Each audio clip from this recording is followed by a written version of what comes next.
irmãs, antes de passarmos para a prece inicial, nós temos um aviso. Hoje, aqui na capela, nesse domingo, dia 8, nós temos um almoço beneficente do Albergue Simão Pedro. Esse Albergue Simão Pedro, ele faz um trabalho extraordinário, que as pessoas que vêm de várias cidades, né, dos nossos arredores aqui, e vão ficar internadas no hospital municipal e não tem para onde ir, então o albergue acolhe essas pessoas. Então, realmente o almoço beneficente é do Albergue Simão Pedro. O valor é apenas R$15. Aqui na Capela do Sol, hoje, e nós teremos exatamente das 12 às 14 horas. Eu vou falar o cardápio, pode?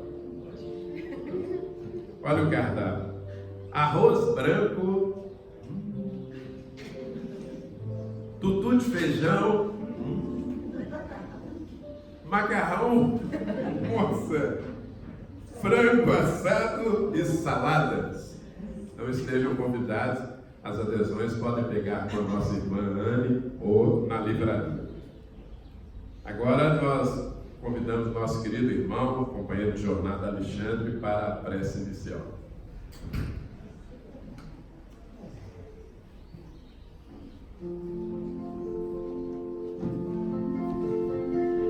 Bom dia a todos.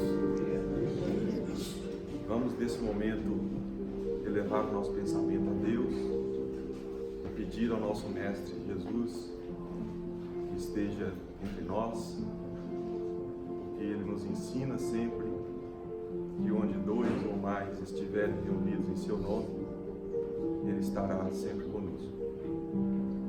Peçamos a Jesus que abra nossa mente, nosso coração, ao entendimento do Evangelho que será proferido agora pelo nosso irmão Dario, e que a espiritualidade maior possa inspirar o Dario com a nossa força de oração também nesse sentido, e que possamos, durante essa semana, refletir sobre o que aqui vai ser falado, e como disse o nosso irmão Omar antes do estudo, que a gente possa praticar onde quer que estejamos essa semana, que tudo seja feito em nome de Jesus, e que a nossa Mãe Maria Santíssima nos acolha com seu manto e nos ajude a dar conta do que precisamos fazer. Que assim seja. Obrigado, Alexandre.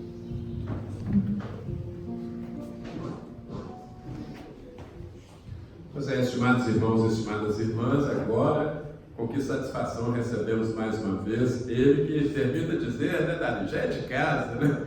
Sei que já é da casa. Ele é da casa do caminho, é de todas as casas da capela de um modo especial.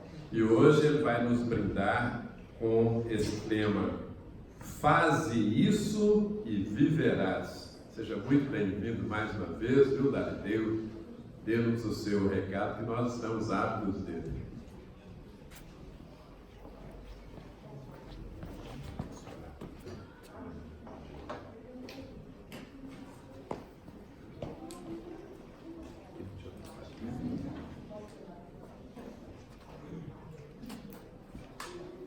Um bom dia a todos, que a paz de Jesus esteja com todos nós e que a espiritualidade amiga, sempre presente, ela possa fazer com que nós saiamos daqui melhor do que nós entramos.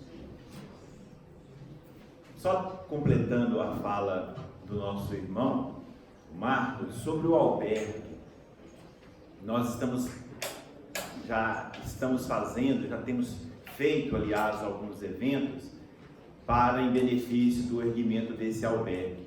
O albergue, além desse trabalho das visitas que há quase 3 anos nós estamos fazendo, a partir desse ano o albergue ele vai funcionar lá na antiga creche Paulo de Tarso, ou seja, onde além dessas visitas, do consolo, dos kits que nós levamos, as pessoas vão poder albergar-se lá, eles vão poder dormir, eles vão poder lanchar, fazer um plantão de atendimento, de passe, ou mesmo, né, tomar banho, né? Ou seja, são muitas as coisas que nós vamos oferecer, e penso, com a vibração, amparo, auxílio de todos, nós vamos conseguir fazer com que ele funcione esse ano. Por isso, nosso almoço de hoje, que venha contribuir. Mas o tema dessa noite, ela está, vamos contextualizar na passagem aqui. É interessante, primeiro, que parece que o Zé Roberto aumentou o tempo, a gente fala, né? Acho que nós vamos poder falar até 11h30, então nós vamos estar aqui até 11h30, né? Não, então até 11, então, o pessoal ficou mexendo assim. Não, então nós vamos até 10h30, né? Então abaixo. Se for muito ruim, para 10 mesmo. Nós vamos fazendo assim. Jesus disse assim, aliás, um doutor da lei parou Jesus e falou assim: e eis que se levantou um certo doutor da lei, tentando-o, dizendo: mestre, que farei para herdar a vida eterna? Olha, a pergunta do doutor da lei é a ação. O que farei para herdar a vida eterna? Jesus lhe disse: que está escrito na lei? Como lês? E respondendo ele disse: amarás o Senhor teu Deus de todo o teu coração, de toda a tua alma e de todas as tuas forças e de todo o teu entendimento, e ao teu próximo como a ti mesmo. E Jesus lhe disse: respondeste bem, faze isso e viverás. Na sequência tem a parábola do bom samaritano, mas nós vamos ficar aqui. Faze isso e viverás. Só contextualizando com o que Jesus falou, antes um pouquinho, Jesus estava alegre com Deus, e ele dizendo assim: graças te dou, ó Pai, Senhor do céu e da terra, porque escondeste essas coisas aos sábios e inteligentes e as revelaste aos pequeninos, porque assim te aprovo. Tudo por meu Pai me foi entregue, e ninguém conhece quem é o Filho senão o Pai, nem quem é o Pai senão o Filho, e aquele a quem o Filho revelar. Veja bem que Jesus estava falando disso, dele ter escondido, de Deus ter deixado as coisas sublimes, as coisas espetaculares, a essência da vida escondida dos grandes da terra. O doutor da lei vai e pergunta. O doutor da lei fala assim: peraí, não, me explica aqui, eu estou dentro disso aí, eu estou fora, né? Mais ou menos assim, para que nós possamos entender, né? E esse doutor da lei pergunta. Gente, para que nós possamos entender isso, reparemos que Jesus fala assim: faze isso e viverás. Alguém pode me responder por que Jesus não falou para ele assim: faz isso e estarás na vida eterna, faz isso e estarás salvo, faz isso e vai entrar no reino dos céus? Falou não. Faz isso e viverás. Primeiro que o que está escrito na lei, no texto, tudo aquilo que nós formos fazer tem que estar atrelado, amarrado a alguma coisa. Tem que estar escrito, tem que estar na lei, porque senão não tem sentido. É como se nós não podemos fazer as coisas soltas, ao léu, por nós mesmos. Sempre quando nós vamos fazer isso, nós perdemos. Sempre. Jesus disse assim: eu vim fazer a vontade do meu Pai. Porque quando eu faço a vontade do meu Pai, Ele me glorifica. Quando eu faço a minha, eu nada sou. Olha, então, quando está escrito, é uma coisa. Aí Jesus ainda fala mais: como lês? Ou seja, como você interpreta? Que nós vamos conversar um pouco sobre isso, né? Como você interpreta? E aí ele leu, Jesus respondeste bem, né? Que é, né, o primeiro mandamento da lei de Deus, está lá no Decálogo, né? Desde o Velho Testamento: amarás o Senhor teu Deus com todas as tuas forças, Então Jesus fala com ele: respondeste bem, faze isso e viverás. Para a gente, primeiro, vamos falar herdar a vida eterna. Algumas traduções, possuir a vida eterna. A gente herdar, possuir, dominar a vida eterna. O parâmetro que a gente tem é também uma fala de Jesus, né? Os mansos herdarão a terra. Os mansos herdarão. E Kardec nos traz no Evangelho segundo o Espiritismo a explicação. E vários estudiosos nos mostram isso. E veja bem que o alcance, né, o objetivo é diferente. Um é herdar a terra, o outro é herdar a vida eterna. Quanto a herdar a terra? Aos mansos. Você vê que não fala de amor, fala da não violência. E quando Jesus falou em herdar a terra, também é aquele entendimento de que os judeus na época não conseguiam compreender um céu, uma coisa abstrata, então tinha que ter algo mais concreto. E o herdar, o possuir, até então eram, conquistados pelos violentos. Por isso Jesus contrapõe os mansos. E a gente tem dificuldade demais de entender isso. Porque até então, realmente, olha, os endinheirados, aqueles inteligentes, os ativos, vão dominando, vão possuindo, vão conquistando dinheiros, haveres, e vão escravizando, e vão conquistando tudo, e vão dominando a terra. Mas como diz Humberto Roden,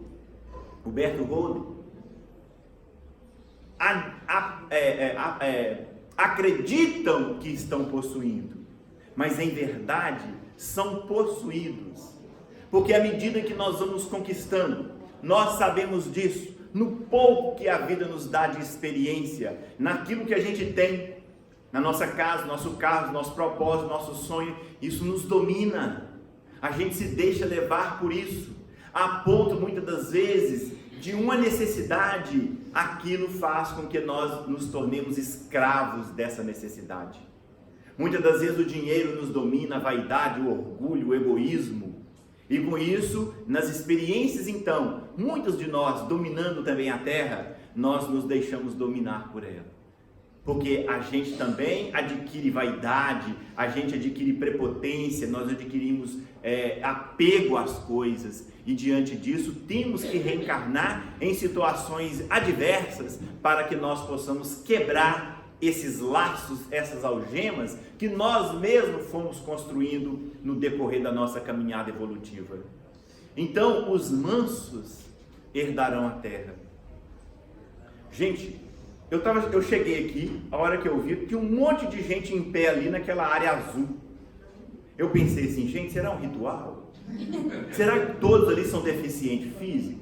Ou pensei alguma coisa, falei, gente, deve ter acontecendo alguma coisa. Todo mundo quietinho. Aí eu entrei, quando eu sentei aqui, eu entendi. Eu vou lá também. É o frio, é o sol, que nós estamos precisando do sol. O sol move galáxias. O sol é de uma força extraordinária. A capacidade dele, mas veja bem, ele, com essa força, ele penetra uma vidraça sem quebrá-la. Ele consegue aquecer uma rosa sem lesá-la. Acorda uma criança que está dormindo, aliás, ele bate no rosto de uma criança que está dormindo sem acordá-la. Tudo que é de Deus é silencioso. Na obra Paulo e Estevão, a hora em que Gesiel e Abigail estavam encarcerados na prisão, Gesiel fala assim para Abigail: será que o nosso mestre já veio? Gesiel responde à sua irmã: penso que sim. Pode ser que ele já esteja entre os homens, porque Deus trabalha em silêncio e não concorre com a vaidade das criaturas. Tudo que é grandioso, é simples, é penetrante, é invisível, é impalpável à nossa matéria. Nós estamos aqui para buscar o lado não material da vida. Nós estamos aqui para entender essa força que não é concreta. Então, o possuir a vida, a gente dominar essa vida. Quantos de nós vamos conquistando haveres, acumulando coisas, no propósito ou no afã de nós sermos queridos, da gente ter influência, da gente dominar. E muitas das vezes nós vamos conquistando haveres, coisas, e nem os nossos, nem os entes queridos nos querem perto. Nós vamos vendo que aquelas coisas não conseguem muitas das vezes ter influência naquilo que a gente mais deseja. E não entendemos. Aí vem aquele vazio. Ou muitas das vezes a gente gera aquele apego e fala assim: agora eu não consigo sentir pleno diante disso, ao mesmo tempo eu não consigo desvencilhar do que eu tenho. Então, o herdar, o possuir, o dominar uma situação, não é com violência. Não é com violência. Não é a gente querer dominar, fazer tudo, mas sim, muitas das vezes, a verdadeira posse, ela está na libertação. No desapego é que nós vamos possuir. É diferente. Porque a tendência nossa é sermos agressivos diante das situações. E aí nós nos perdemos. Porque quando a gente tem aquele ditado, não é apelou, perdeu. Também uma cena da obra Paulo Estevão, na defesa de Estevão lá diante do Sinédrio, ele falando e respondendo às perguntas porque fora acusado de blasfemo, feiticeiro, caluniador, responde a Saulo com precisão. Saulo estava furioso, havia perdido todos os recursos, e diante da sua fala última, ele então levanta e esmurra Estevão de cima para baixo, mas esmurra sem compaixão, e vai batendo, e ali a hora que ele vê as lágrimas e o sangue saindo do rosto de Estevão, é que ele se conteve, e ali já faltando-lhe o ar de tanta agressão, ele fala para Estevão: não reages, covarde, o Cristo não te ensinou pelo menos ser digno? E olha que era essa a luta de Estevão na hora que estava sendo esmurrado, sem reação. Ele ali, pensando, Emmanuel, o Espírito que escreve a obra, fala assim: na transformação radical que os ensinamentos do Cristo houvera feito no seu íntimo. Ele não podia fugir à dignidade ferida. Apanhar em público assim, injustamente. Para nós, o que nós chamamos muitas das vezes de dignidade é orgulho, mas no caso dele era dignidade mesmo, era buscando aquela dignidade, e Paulo fala com isso, não lhe ensinou? Ele responde a Saulo: a paz difere da violência, assim como a força do Cristo diverge da vossa. Saulo ficou assombrado. Ele então percebeu que ele estava diante de uma força desconhecida, de alguém que tinha um poder e um domínio sobre algo que ele jamais houvera conhecido. Ele, jovem, com os músculos enrijecidos no atletismo, estava diante de alguém que ele não dominava. Dá para a gente ter uma imagem do que é paz e do que é violência, do que é ser manso e conquistar e dominar uma situação. Então, esse possuir, quando o doutor da lei pergunta como eu vou possuir a vida eterna, é ter domínio. E vida eterna não é essa coisa de distância, mas sim de abrangência. Tem uma interpretação que Kardec nos traz no livro Céu e Inferno, que ele começa a falar de céu, e no falar de céu ele vai trazendo as contradições, que acreditávamos que a Terra era o centro do universo, e os judeus acreditavam em sétimo céu, e sempre em camadas para o alto, para frente. a cristandade em 3 céus, como está lá escrito na carta de Paulo, ou seja, em 3 céus, ou seja, aqui nós estamos aqui, vai tendo camadas de céu para lá. Se nós somos o centro, o céu está lá, Deus está lá, como é que nós somos o centro e Deus não está aqui? Não é um contrassenso? Mas aí vem a interpretação que Deus é um mecanismo que está dentro de nós e irradia de dentro para fora, em qualquer ser vivente, em qualquer princípio inteligente. Deus está presente, Ele está atuando, e basta que a gente dê atenção a essa força, que nós sentiremos Deus dentro de nós. Então é eterno no sentido de abrangência e de jamais se acabar, é de ter domínio. A pergunta dele é muito profunda. E aí Jesus pergunta o que lês, né? O que está escrito: amarás o Senhor teu Deus de todo o teu coração. Coração e mente e pensamento. Para eles, na época, os judeus, não havia diferença igual nós temos hoje, né? Com o Conte, que separou mente do sentimento. Para nós, coração é símbolo do sentimento. Lá, todo o coração é sentimento e razão.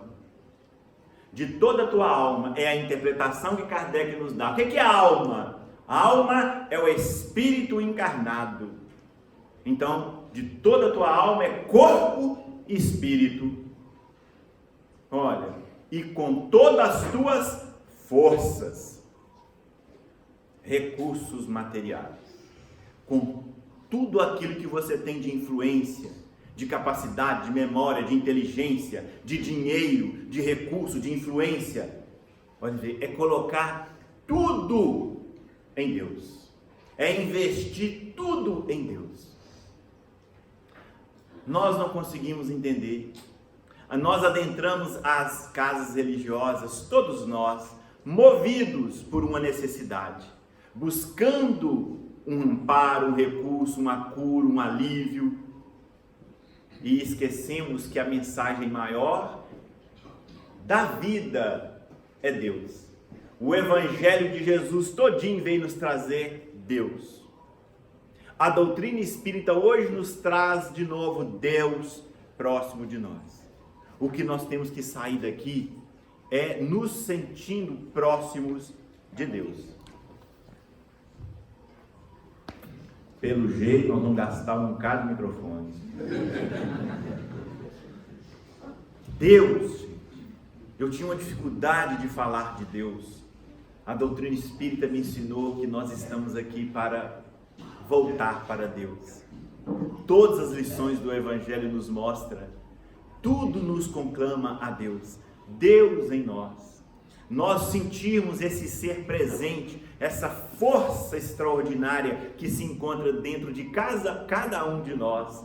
Nós precisamos tomar ciência disso, como diz o ex-presidente da União Espírita Mineira, já desencarnado, Honório Onofre.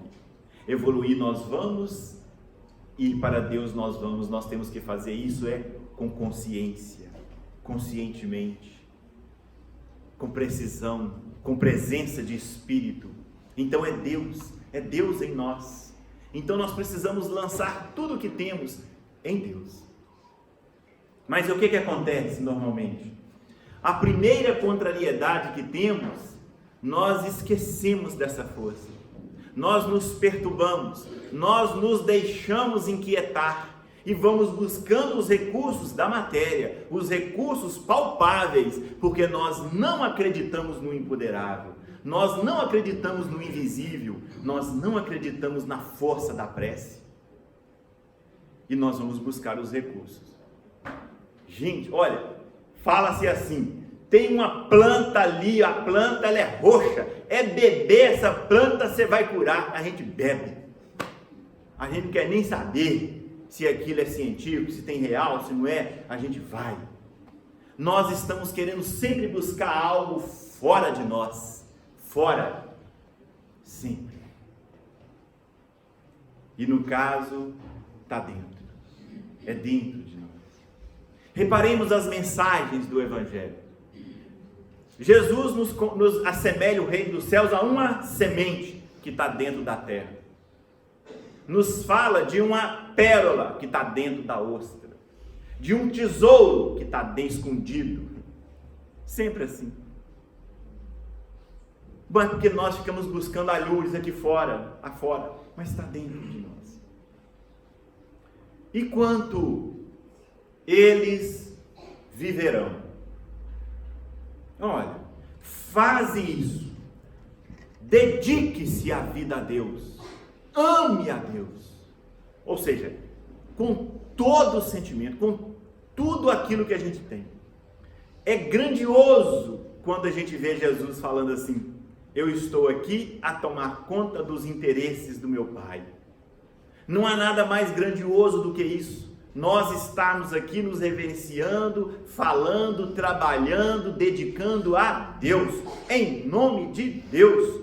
Porque não tem ser maior, não tem patrão melhor, não existe ninguém que vai nos dar mais, que vai nos proporcionar tanta influência, tanta força, tanto recurso em nós. Para ilustrar a fala de Jesus, faz isso, faz e viverás. Porque se houver equívoco de interpretação, vai haver, nós vamos sentir dentro de nós as consequências. É assim. Solução e problema se encontram dentro de nós. Tem hora que a gente não tem aquela imagem assim: nossa, eu peguei uma gripe, né? Não, menino, ou seja, agora eu estou com uma doença, sabe? Ou seja, a gente acredita que isso vem de fora. Todos nós. A gente pensa que eu estou aqui e simplesmente você adoeceu de um recurso que vem externo. Tudo aquilo que nós temos, que nós estamos vivendo, veio das nossas atitudes, do nosso pensamento, veio das nossas ações. Tudo. A solução também. Eles viverão. É uma mensagem que está no livro Conto e Desta Vida, de Humberto de Campos. Falar de Simão Pedro vivenciou isso muito, há muitos casos de Simão. Ontem nós estávamos comentando na Casa do Caminho que Simão Pedro é uma figura extraordinária. Simão Pedro nos representa no colégio apostólico. Perguntaram-se a Chico Xavier: Chico, você escreveu sobre Paulo de Tarso, por que não escrever sobre Simão Pedro? Chico respondeu: quem sou eu? Eu não estou à altura de escrever sobre Simão Pedro. Simão Pedro está muito longe. Isso na fala de Chico Xavier, que está aí em vídeo. Gente, mas Simão, ele caía, ele levantava, ele errava, ele tentava se esconder, ele tentava negar, ele era bronco. Simão Pedro era iletrado, Simão Pedro era séptico, Simão Pedro era valente, grande, autossuficiente, naquela época dono da sua própria empresa pesqueira junto com a família Zebedeu. Ele, quando conheceu Jesus, mais ou menos tinha em torno de há mais de 40 anos, já era maduro, casado, tinha filho, autossuficiente, acreditava que era um ser prático, resolvido, e acreditava que era forte, valente. Jesus então o convoca a ser pescador de almas. Gente, essa alma vai lutando, ela vai tentando entender, amava Jesus, mas ao mesmo tempo tinha suas mazelas, não conseguia entender os frágeis, as prostitutas, os viciados, e Cristo colocou na frente da Casa do Caminho para que ele pudesse entender. Tinha anseios, como ele queria, brigar com as pessoas, cortou a orelha de Malcos. E já depois de 11 anos após a crucificação de Jesus, nós vamos encontrar os esbirros de César entrando na Casa do Caminho e prendendo Tiago. Tiago, irmão de João, filho de Zebedeu. Aqueles dois irmãos que a mãe havia pedido a Jesus que um ficasse à direita e outro à esquerda do seu reino.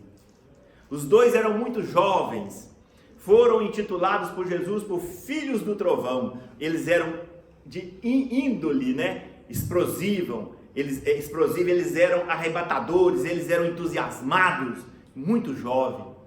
Então Tiago, quando vem para Jerusalém, com sua fala clara, com sua fala falando de evangelho, Herodes não lhe tolera a sinceridade e decreta a sua morte. Os espios então entraram na casa, prenderam Tiago, levam ele àquela mesma praça, 11 anos antes, quando Estevão fora apedrejado, ata-o ao poste, e os legionários do Sinédrio passam pela espada. Simão chora. De longe, ele observando a queda do companheiro, ele começa então a chorar. E vai chorando, se sentindo sozinho, se sentindo abandonado. Ele então volta para o seu refúgio. Já tardinha e noite, ele continuava chorando. E chorando, sem entender a vida, a maldade, e faz uma prece aos céus. Por que nós estamos contados entre os vermes do mundo, Senhor? Porque todos nos pisam. O teu nome, o nosso nome, ele é escarrachado, ele é abandonado por todos. Gostaria tanto, Senhor, de te ouvir nesse momento. Todos nos perseguem. Quando ele então mal acabara de fazer a prece, ainda em lágrimas, o Cristo lhe surge à sua frente. O mesmo Cristo doce, sereno, passa a mão nos cabelos de Simão e pergunta a Simão: esqueceste, Simão, aqueles que quiser vir após mim, carregue a sua própria cruz. Simão responde de cá: Senhor, eu não renego o madeiro, eu clamo contra os maus, os violentos, ou seja, aqueles que dominam. Aí, começa a fazer perguntas a Jesus. Que castigo será dado a Jorede, o falsário que nos entregou para enriquecer? Porque nessa cena, nessa investida de Herodes queria fazer um escarmento geral. A ordem, e certamente Pedro seria preso depois, era matar Tiago, prender Pedro, para humilhar os cristãos. E Simão, sentindo aquela onda de perseguição, então ele começa a elencar os nomes daqueles que houveram feito essas denúncias. Herodes, o que fazer? Jesus responde a Pedro: Pedro, não amaldiçoes. Guardemos a resposta de Jesus. Jorede vai viver. Senhor, e Amená, aquele crápula, foi ele quem nos denunciou. Simão, não condenes, porque Amanebe vai viver.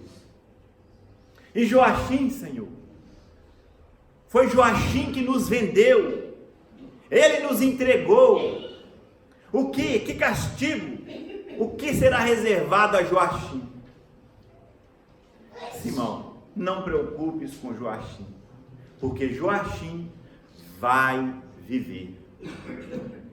Senhor, e Herodes, o rei vil, o crápula, que finge desconhecer que nós servimos a Deus. Que castigo, que destino terá Herodes? Pedro, repito,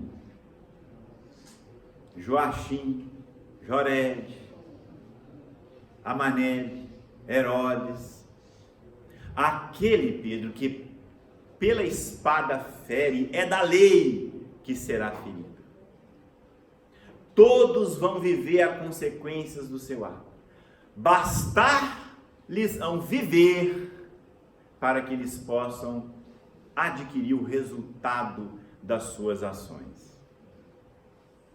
Olha, é a mesma imagem. Eles vão viver. Por isso Jesus falou aqui ao doutor da lei: faze isso e viverás. Emmanuel interpreta essa passagem falando que o mal e o bem, a resposta, a solução está dentro de cada um de nós. Por que a gente busca fora? Por que nós acreditamos que há alguém superior, alguém que vai fazer e vai resolver a nossa vida, alguém que vai solucionar os nossos problemas? A mensagem, todas as mensagens do Evangelho se dirige aos nossos corações. Se encontra dentro de nós aquilo que nós devemos fazer. Olha, e não é a gente ficar refletindo, meditando, buscando intelectualidade, é ação. É fazer, é atitude. Olha, entre planejar e o resultado, há uma lacuna no meio aí, que são as nossas atitudes, são as nossas ações. Nós precisamos fazer. Nós precisamos sair de dentro de nós. Então, olha, se eu estou buscando o domínio do mundo, acreditando que eu estou possuindo, e ferindo, maltratando as pessoas, depois eu vou lidar com essa situação em próximas reencarnações, quando não, na mesma reencarnação, eu vou estar sentindo o resultado daquilo que eu estou fazendo. Todos nós que estamos buscando Cristo, todos nós que estamos adentrando as nossas casas religiosas, todos nós que estamos lendo livros, estudando, tempo de doutrina, tempo de estudo e trabalho, olhemos para dentro de nós, como se encontra o nosso íntimo, como nós temos nos situado, nós analisando a nós mesmos, nós estamos bem, nós estamos em paz, nós estamos seguros dentro de nós.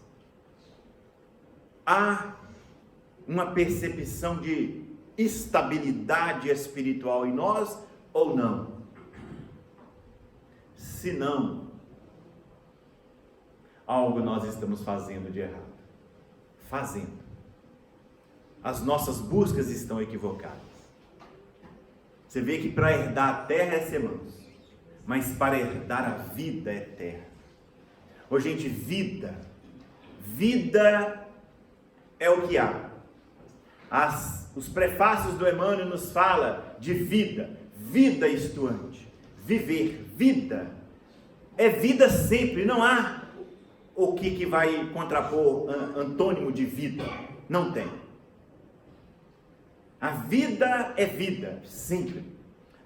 Deus nos é aquilo, eu vim para que tenham vida, e vida em abundância. É essa energia extraordinária que nos move, que faz com que tudo se mexa e cresça e produza. É vida, é energia. Ou seja, eu preciso ter essa vida, eu preciso ter entusiasmo, que é Deus em nós. Eu preciso estar sentindo a alegria de viver em qualquer situação, mesmo com o corpo chagado, mesmo com ele apodrecendo. Se eu estiver com Deus, em Deus, eu estarei vivendo. Eu estarei sentindo bem-estar. O fato de nós ter buscado nas nossas vidas possuir pelo lado material, por conquista, ou seja, em vez da gente procurar ser, nós procuramos ter, nós vamos ter a consequência disso depois. Nós vamos nos sentir inseguros, nós vamos nos sentir inquietos, nós vamos nos sentir revoltados, nós vamos nos sentir intranquilos, Porque isso não é possuir a vida, isso é ser possuído por ela. E aí, quando a vida nos tira esses recursos que momentaneamente nos é dado, nós ficamos completamente sem chão. E agora o que fazer? E ficamos numa correria louca atrás de coisas materiais. Não que nós não possamos tê-los, devemos conquistar. Todo trabalhador é digno do seu salário. Então nós temos que trabalhar sempre, segundo o livro dos Espíritos, no limite de nossas forças. Não cruzar os braços, não achar que tudo vai vir de mão beijada. Não, é trabalho, é esforço, é luta, mas em qualquer situação. Então, se nós não estamos entendendo isso, nós não estamos nos entregando a Deus. Nós não estamos confiando em Deus. Nós estamos confiando em qualquer outra coisa. Por que esse medo da morte? Não é isso? Ou ninguém aqui tem medo de morrer? Nós podemos morrer todo mundo agora? Posso pedir a Deus matar todos nós aqui agora? Para a gente ver como é que funciona esse trem da morte. Para a gente praticar, né? Para a gente ver se a gente morrer, como é que é isso, né? Todos nós. Parece que assim, não, agora eu não posso não, porque eu pretendo casar. Depois que casa, não, agora eu não posso morrer não, porque eu tenho que criar meus filhos. Depois criou os filhos, não, tem que ver meus netos. Depois dos netos, não, eu tenho que ver os filhos casando, né? Eu, por exemplo, né, eu estou com um plano de comemorar 200 anos de doutrina espírita encarnado. Encarnado, 2057. 2057 nós estamos em filhos, se Deus quiser. Né? Então, nós não conseguimos perceber esse Deus em nós. Você sabe por quê? Porque nós recuamos. Nós não deixamos a vida fluir. Não deixamos.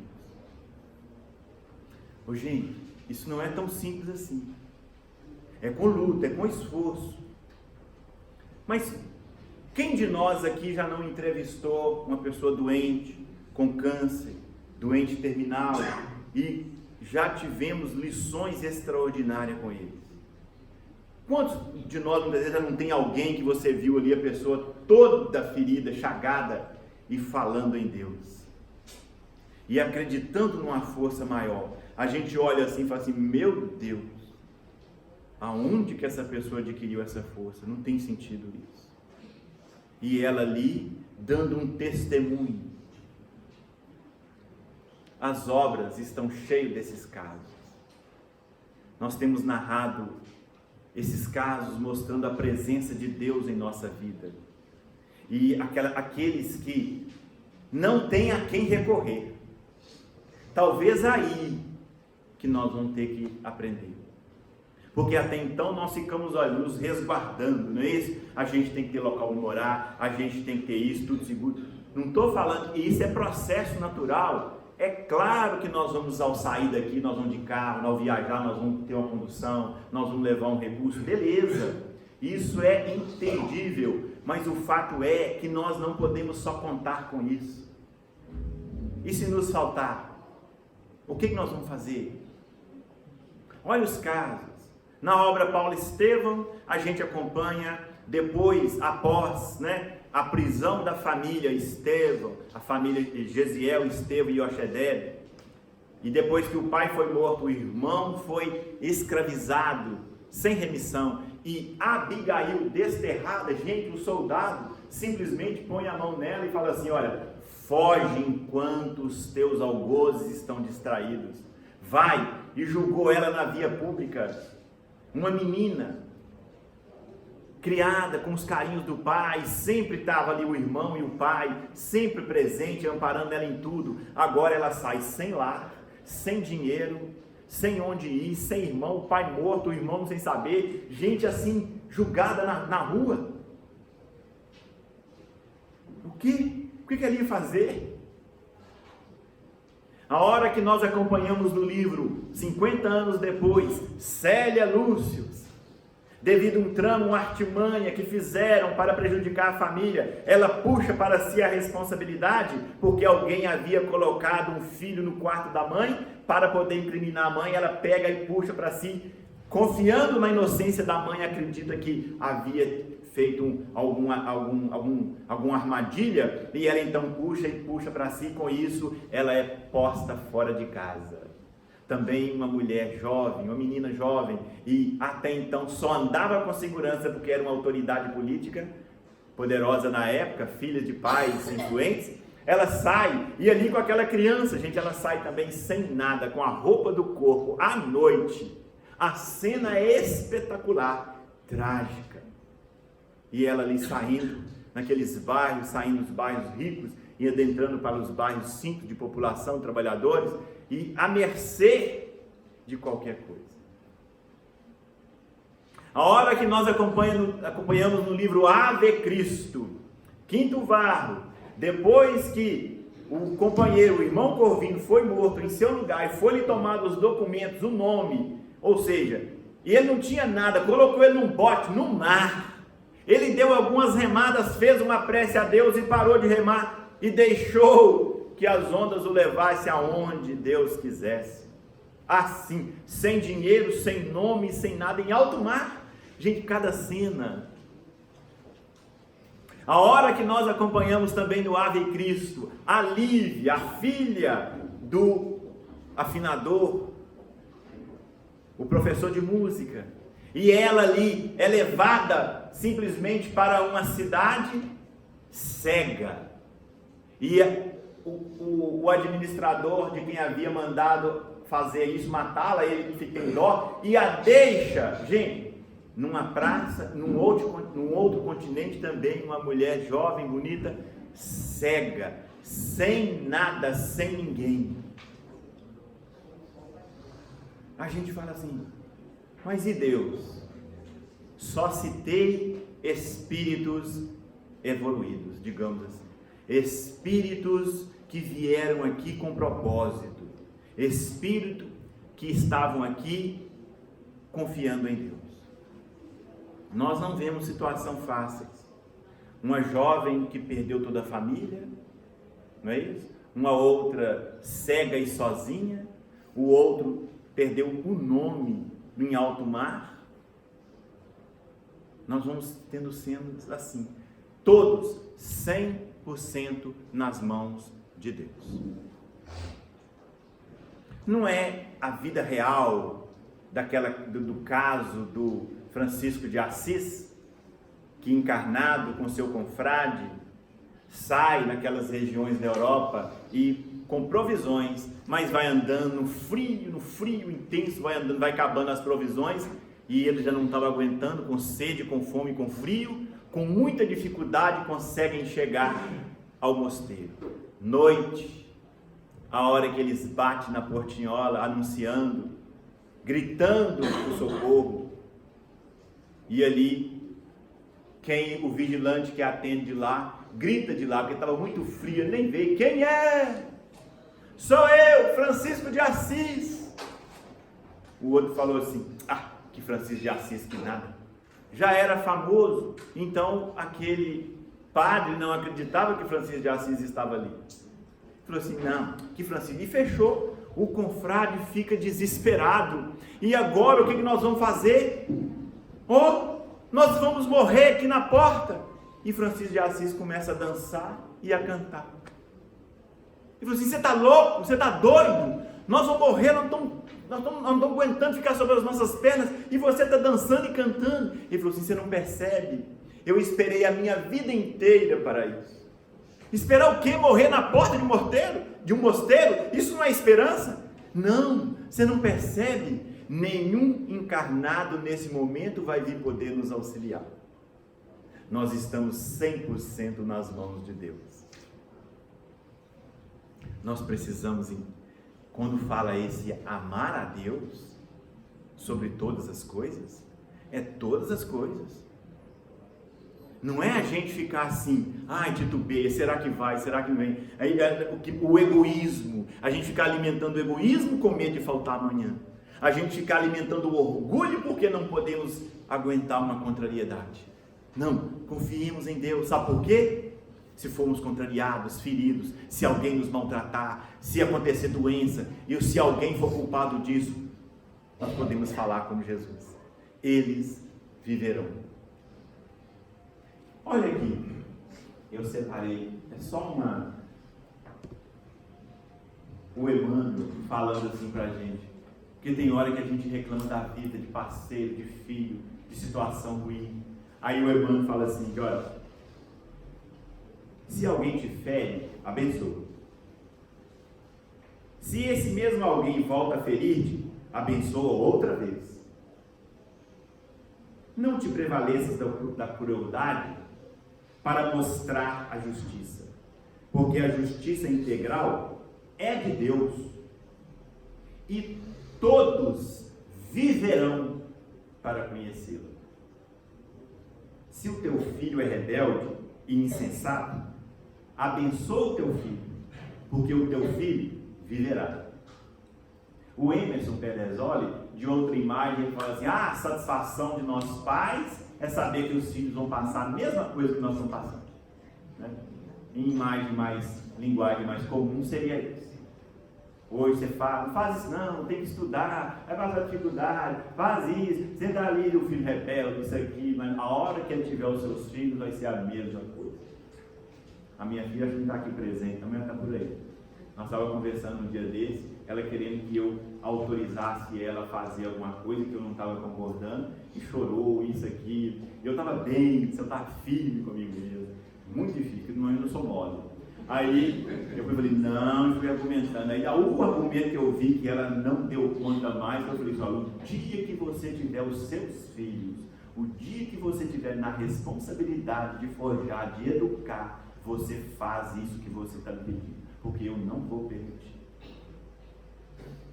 Ela parou de chorar, acho que a pessoa assim, acha que eu não vou dar conta de fazer isso no meu filho também não. Então é assim, vão viver. Se os teus pais são irresponsáveis e desumanos, abençoa teus pais, porque eles viverão. Se o companheiro aparece ingrato e desleal, abençoa teu companheiro, porque continuará ele vinculado à existência, vai viver. Se alguém te calunia ou persegue, abençoa os que perseguem e caluniam, porque todos eles viverão. Então o Cristo faz isso e viverás. Ele está mostrando para dentro de nós, olha, está dentro de nós a solução daquilo que nós queremos. Não há em outro lugar, não adianta a gente ir para lá, para cá, fazer isso, mudar de país, cidade, buscar. Não. É a nossa vida presente, é essa confiança que esses relatos nos trazem, de nós nos entregarmos a Deus, de nós colocarmos Deus na nossa vida, de em nome de Deus nós nos propormos a sermos pessoas melhores. Por isso amar a Deus de todo o coração, ou seja, com sentimento, amar a Deus com vontade, amar a Deus com inteligência, com conhecimento, ou seja, no amar não é só a gente ter aquele sentimento de veneração, não, amar é atitude. Atitude é ser gentil, é ser prestativo, mesmo para aquele que a gente não gosta. É assim, porque não há necessidade da gente gostar para a gente fazer. Mas meu bem, eu te amo. Ou eu também te amo. Dá 2 minutos eles estão brigando. Mas como é que amor é esse? Né? Que sentimento é esse? Já viram? E é tratamento assim, meu benzinho, meu bezerrinho, mo, e briga e xinga. Eu falei, gente, mas que mo é esse? Nós somos assim, né? Então falta em nós atitude, ou seja, por isso amai os vossos inimigos. Não é amar de você abraçar, sentir bem, né? Suas pernas tremerem a hora que você vê a pessoa, mas é mulher que é assim, né? E ou seja, não, é mesmo você não gostando, em que eu posso ser útil? O que eu posso servir? Você podia fazer isso para mim, mesmo com arrogância, ir lá e fazer. Isso é amar. Amar é atitude, amar é ação. Porque senão nós vamos esperar sentir para fazer, sendo que nós temos que fazer para depois sentir. Certinho? faze isso, é fazer. Faze isso e viverás. Ou seja, vamos amar, vamos fazer, vamos perdoar, vamos servir, vamos sermos úteis, vamos colocar nossa vida, toda a nossa energia em algo nobre. Vamos colocar algo que tenha sentido em nossa vida, porque senão vai passar tempo, nós vamos ficar vazios, nós vamos nos sentir deslocados. Por isso aí, quantos estados de depressão, de vazio existencial, de doenças psíquicas, de desacordo consigo mesmo, de lesões na alma, que depois passa para o corpo e a gente não consegue entender. Atitudes equivocadas, buscas erradas, assim, assintosamente. Nós precisamos entender e compreender esse processo em nós. Por isso, gente, olha, é fazer. Nós precisamos fazer. Nós precisamos estar imbuídos em algo que seja nobre aqui na vida. O que nós estamos fazendo com a nossa vida? O que? Nós não temos assim, como é que eu digo? O que a gente fica perdido, né? Nós vamos nos mestres da vida, né? Nós vamos nos gurus da vida. Há uns 10 anos atrás eu lembro de uma palestra do Divaldo, esse orador espírita. A hora que ele entrou no evangelho, mas com força, aí ele falou assim: chega de líderes, chega de gurus, chega, nós precisamos voltar para o Cristo.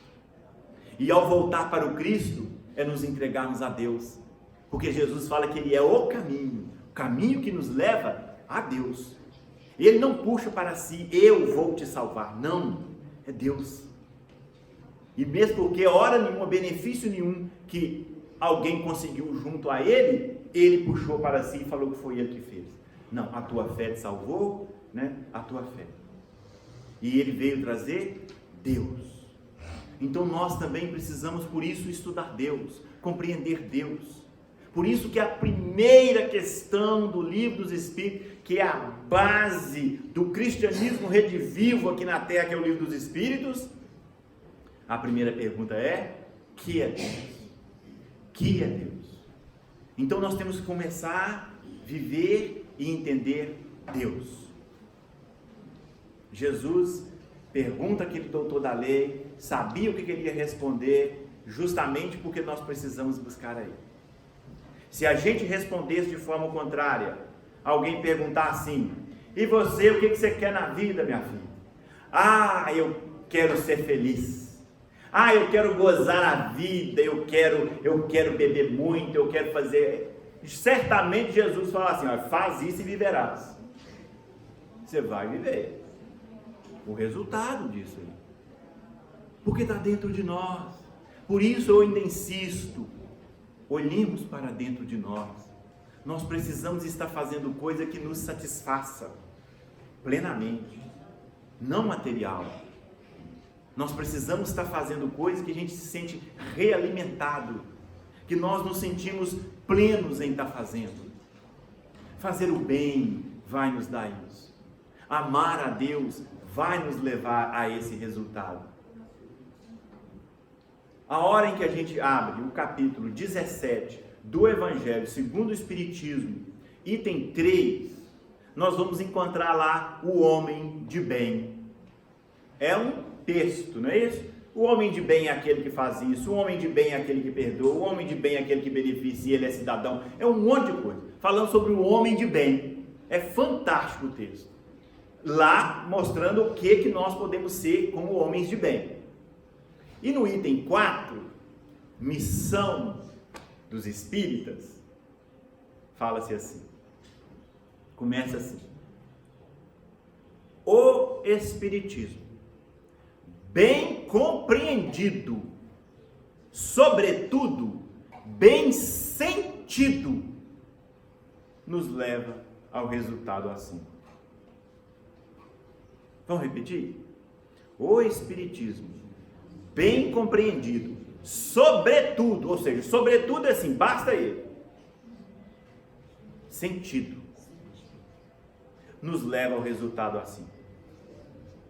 Se nós temos dúvida se fazer o mal vai nos levar ao mal, ou fazer o bem, ou seja, então, aqui, Kardec nos fala que o entendimento bem compreendido, compreender, o estudar, mas é sobretudo bem sentido.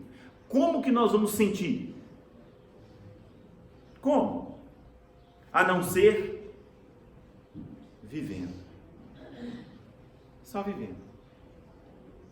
Ao caso da Lívia, ao caso da Abigail, ao caso do Quinto Vá, ao caso de todos eles, ao caso de Francisco de Assis, vivendo. Então nós precisamos viver a situação. Olha, quando nós estávamos, todos nós, no mundo espiritual, antes de reencarnar, nós imploramos. Deixa eu nascer complicado? Pedimos. Senhor, deixa eu nascer com esse defeito aqui? Pedimos. Deixa eu nascer pobre, Senhor. Como diz uma menina agora que a irmã dela teve uma filha, aí eles criam os memes, né? A criança chorando e lá escrito assim, não, eu vou ser pobre de novo. Quando nós encarnamos. Mas quando nós estamos no mundo espiritual, nós pedimos para quê? Para a gente sentir, para a gente viver isso. Senhor, eu quero provar a confiança em Ti.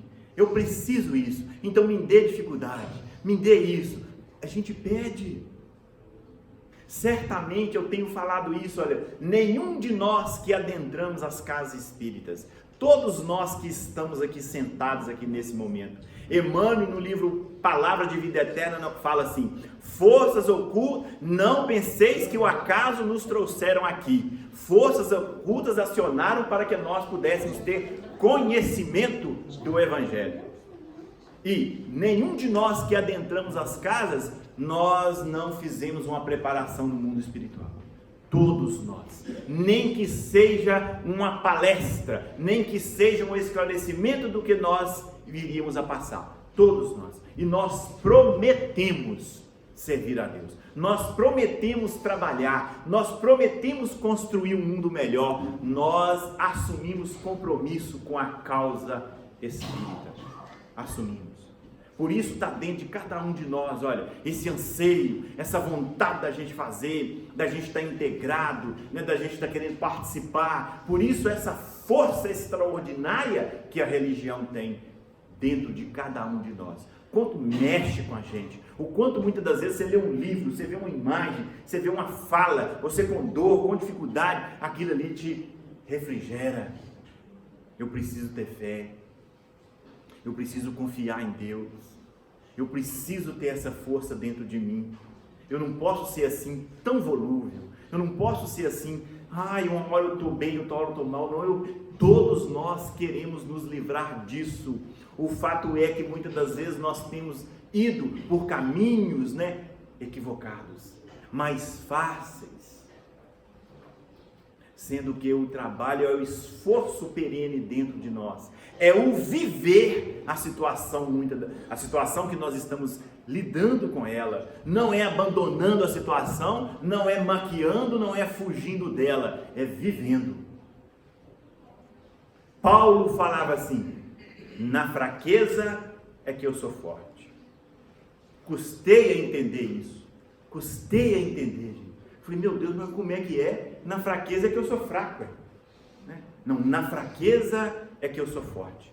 Porque se eu resolver, imaginemos uma corrente, o elo mais frágil dela, a força toda da corrente, ela está no elo mais frágil. Porque se o elo frágil aguentar, toda a corrente aguenta. Então é aí. Vai na fragilidade. Vai no calcanhar de Aquiles, né? No mito grego. Vai ali. E ali você trabalha a sua fragilidade. Vive ela. Não fuja. Não tenta tamponar. A gente não tentar esconder isso. E que nós temos feito. Como? Muitas das vezes nós queremos tampar as nossas fragilidades, as nossas fraquezas, tendo recursos materiais. Sendo rico. Porque aí, sendo rico, as portas vão se abrir e eu vou ser querido. Então não é ser rico que eu vou conseguir tampar essa fragilidade. é eu lidando com ela. Não é ser violento, não é ser agressivo que eu vou conseguir mostrar que sou forte. Como Simão Pedro acreditava que era forte, que era valente, arrancou da espada para mostrar a Jesus ali que ele era bravo. Mas no momento ele viu que ele era mais frágil do que perverso. É uma atitude psicológica, né? Que em verdade, para defender a gente ataca. Foi o que Saulo de Tarso fez com Estevão. Se sentiu frágil e para querer derrubar ele atacou e passou a odiar aquele ser. Pedro da mesma forma, mas aí ele viu que ele era frágil. Não é lidando, não é ser violento que nós vamos resolver as nossas fragilidades, mas sim lidando com ela, vivenciando-a. A hora em que as pessoas nos ofenderem, né, a gente tenta reagir, a gente tenta colocar a pessoa no lugar dela. Não, se a gente parar, refletir e falar assim, não, eu vou ficar quieto e vou ver o que acontece. Pensemos, basta a gente viver, a gente deixar a coisa acontecer. Está passando por uma dificuldade, não maqueia não tenta, eu fiz isso por causa, não, se esconder não, sermos autênticos, sinceros e viver aquela situação, o momento, o presente, é assim. Olha, Dari, você tem um anúncio de uma doença que tem, gente, a gente nem para pensar, a gente fica apavorado. E agora, ou seja, apavorado nada, nós superfaturamos, né? E aí já pensa assim, eu vou morrer, né? Já se vê no caixão, de tanto que a gente é assim. O médico já falou assim, eu preciso conversar com você em particular. Nossa, mano, isso é coisa grave. E aí vai e chora, e se for mulher então, né? E aí chora com o marido e fala, isso e aquilo. Assim. Eu falei, meu Deus, somos assim. Em vez de pensarmos assim, peraí, não. O que é receber uma notícia, Dari, que você tem uma doença grave? Sinta isso. Encare com naturalidade, buscando os recursos, é claro, mas vendo, olha, o que isso mexe comigo? Quais as lições que eu preciso aprender? O que a dor quer me ensinar? Qual é o aprendizado que eu tenho com ela? E eu estarei vivendo o aprendizado. Por isso que a gente encontra muitas pessoas. Uma senhora que nós conhecemos 10 anos com câncer, lutando com o câncer. A harmonia dela, a resignação nos causava constrangimento, mas com tanta leveza que ela entendia aquilo. Não ia mudar. A revolta, fica chateado, fica dando uma de vítima. Nós somos assim. A vida fecha as portas, não arruma emprego, marido separa, esposa larga, filho fez isso, foi para aquilo, a gente, como é que você está, Dari? Estou aí. Está bem, Dari? Estou não. Nossa, gente, arrastando corrente, preso. Não importa isso. O importante é que nós temos Deus e que Deus está acima da dor. Acima da dor. O Evangelho não pode se parar, não ter recurso diante das dificuldades. É aí que funciona o Evangelho do Cristo. Senão Paulo com as pedradas e Pedro com as perseguições, as dificuldades, as lutas. É assim, está bem, está firme, sereno em qualquer situação.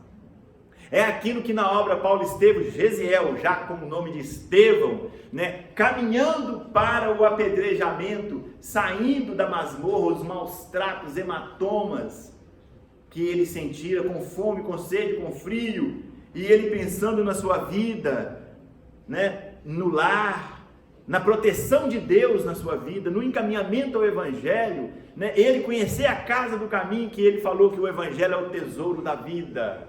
E que nós precisamos descobrir isso dentro de nós, colocar para fora e sentir isso. Gente, nós somos conhecedores do Evangelho. Olha, nós estamos lidando com a maior mensagem que veio dos céus à terra. Nós não podemos nos sentir pequenos, no sentido de vítimas, mas sim nos sentirmos plenos, filhos de Deus, sem se sentir maior do que ninguém. Mas ao mesmo tempo bem importa os defeitos, as dificuldades, a situação, a idade, o país, o jeito que nós estamos. O importante é que nós estamos com a oportunidade, que era o que Estevão estava refletindo na hora. Ele pensando na sua vida, ele pensando em tudo, e ele pensando ali no encontro com aquele sanhoso perseguidor, que aquele tinha um propósito que ele não sabia qual, mas Deus sabia. Então a gente tem que entender.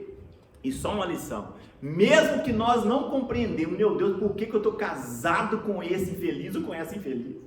Né? Você para para pensar assim, meu Deus do céu, mesmo que a gente não entenda, faça a coisa certa que nós estaremos no caminho do mesmo jeito. Mesmo sem entender, perdoa, ame, auxilie, sirva, que nós estaremos no caminho do mesmo jeito. Então Estevão, sem entender ali, ele vendo a hora do apedrejamento, ele pediu a Jesus, não deixa eu falhar, porque na hora da morte, Senhor, é a minha divina oportunidade de dar o testemunho. Nós precisamos resgatar essas falas. Qual o testemunho de confiança em Deus que a gente tem dado? Qual o testemunho de desprendimento? Qual o testemunho de perdão que nós temos dado? Qual o testemunho de amor àqueles que nos servem? Nós conhecemos o Evangelho, que é a maior força que nós temos. Nós precisamos fazer isso. Para quê? Para que nós possamos também herdar a vida eterna. Ou seja, senti-la aqui já, mesmo sem morrer. A gente já sentia a plenitude de Deus em nós. É só amando a Deus que nós vamos conseguir. É amar a Deus, lembrando que não tem como amar a Deus sem amar a nós mesmos e amar ao próximo. É uma trindade inseparável. E aí nós estaremos vivendo essa vida eterna. Vivendo.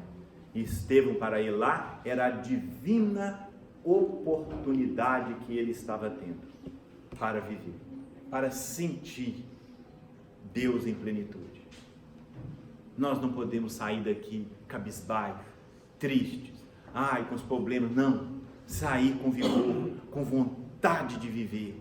Como diz Sergito, né? Lá de Inhaúma, ele falando assim, nós temos que acordar, levantar, fazer uma prece a Deus e falar assim, Senhor, eu estou com a vontade de perdoar hoje, que alguém me ofenda. Assim. É diferente, né? Do que a gente fala, Senhor, pelo amor de Deus, me ajuda, me proteja, né? Não deixa acontecer nada de mal comigo. A gente sai assim, né? Qualquer coisa, parece que a gente assusta, está tenso. Não, a gente disposto a servir a Deus, disposto a fazer a vontade de Deus, que é sempre o bem, sempre. Para encerrar, eu gostaria de deixar essa mensagem. Ela não é espírita, mas ao mesmo tempo nos mostra a situação que nós temos que entender. É do Braulio Bessa. Recomece. Quando a vida bater forte e sua alma sangrar, quando esse mundo pesado lhe ferir, lhe esmagar, é hora do recomeço. Recomece a lutar. Quando tudo for escuro e nada iluminar, quando tudo for incerto e você só duvidar, é hora do recomeço. Recomece a acreditar. Quando a estrada for longa e seu corpo fraquejar, quando não houver caminho, nem lugar para chegar, é hora do recomeço. Recomece a caminhar. Quando o mal for evidente e o amor se ocultar, quando o peito for vazio e o abraço faltar, é hora do recomeço. Recomece a amar. Quando você cair e ninguém lhe amparar, quando a força do que é ruim conseguir lhe derrubar, é hora do recomeço. Recomece a levantar. Quando a falta de esperança decidir lhe açoitar, se tudo que for real for difícil suportar, é hora do recomeço, recomece a sonhar. É preciso de um final para poder recomeçar, como é preciso cair para poder se levantar. Nem sempre engatar a ré significa voltar. Remarque aquele encontro, reconquiste um amor, reúna quem lhe quer bem, reconforte um sofredor, reanime quem está triste e reaprenda na dor. Recomece, se refaça, relembre o que foi bom, reconstrua cada sonho, redescubra algum dom, reaprenda quando errar, rebole quando dançar. E se algum dia lá na frente a vida der uma ré, recomece a sua fé, recomece a reiniciar. Muito obrigado a todos.